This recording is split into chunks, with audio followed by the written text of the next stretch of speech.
నింపేసిందమ్మా.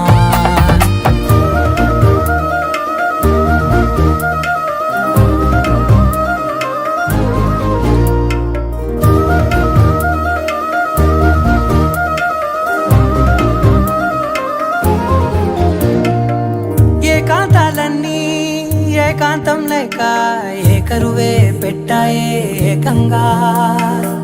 సంతోషాలన్నీ సెలవన్నది లేక మనతోనే కొలువయ్యే మొత్తంగా. స్వాగతాలు లేని ఒంట్లో ఉండలేక విరహం కనుమరుగై